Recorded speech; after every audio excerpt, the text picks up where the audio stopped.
Bismillahirrahmanirrahim. Assalamualaikum warahmatullahi wabarakatuh. Perkenalkan, nama saya Muhammad Sekib Hidayat, NIM 2002055010005. Saya dari jurusan Pendidikan Teknik Elektronika angkatan 2020. Pada kesempatan kali ini, saya akan menjelaskan tentang ragam bahasa berdasarkan cara berwacana. Berdasarkan cara berwacana, seseorang dapat menggunakan media apa saja yang akan dipakai. Oleh karena itu, ragam yang dipakai dibedakan atas ragam lisan, ragam tulis, ragam baku lisan, ragam baku tulis, ragam berdasarkan peran. Pertama, ragam lisan. Ragam bahasa lisan adalah suatu ragam bahasa yang dihasilkan oleh alat ucap atau organ of speech. Dalam ragam bahasa lisan ini, kita harus memperhatikan beberapa hal seperti tata bahasa, kosakata, dan lafal dalam pengucapannya.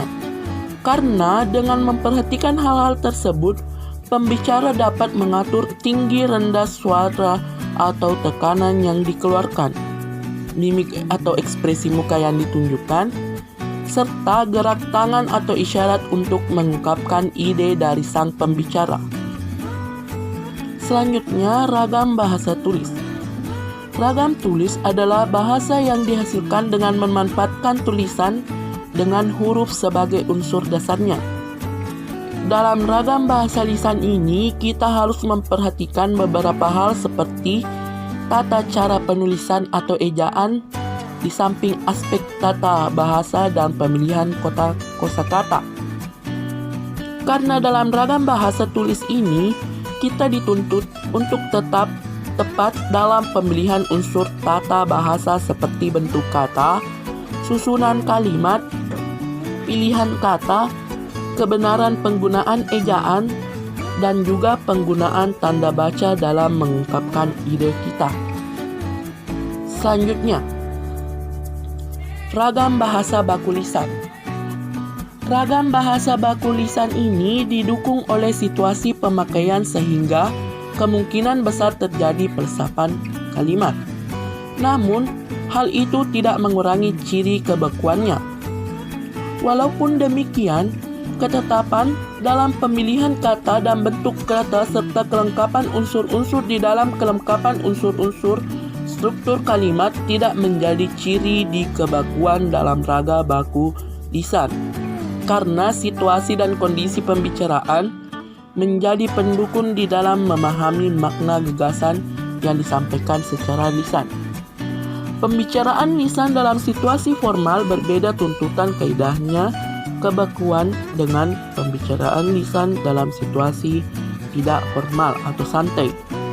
Jika ragam bahasa lisan dituliskan, ragam bahasa itu tidak dapat disebut sebagai ragam tulis, tetapi tetap disebut sebagai ragam lisan. Hanya saja diwujudkan dalam bentuk tulis.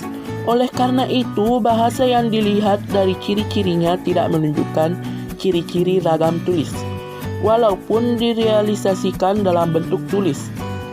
Ragam bahasa serupa itu tidak dapat dikatakan sebagai ragam tulis. Kedua ragam itu masing-masing, ragam tulis dan ragam lisan, memiliki ciri kebakuan yang berbeda. Selanjutnya, ragam baku tulis. Dalam penggunaan ragam baku tulis ini, makna kalimat yang diungkapkannya tidak ditunjang oleh situasi pemakaian. Sedangkan ragam baku lisan, makna kalimat yang diungkapkannya ditunjang oleh situasi pemakaian sehingga kemungkinan besar terjadi pelepasan unsur kalimat. Oleh karena itu, dalam penggunaan ragam bahasa baku tulis diperlukan kecermatan dan ketetapan di dalam pemilihan kata, penerapan kaidah ejaan, struktur bentuk kata, dan struktur kalimat, serta kelengkapan unsur-unsur bahasa di dalam struktur kalimat. Selanjutnya, Ragam berdasarkan peran. Ragam ini merupakan penggunaan bahasa yang didasarkan pada fungsi sosial penutur atau fungsi yang lainnya, berdasarkan peran sosial dan fungsinya.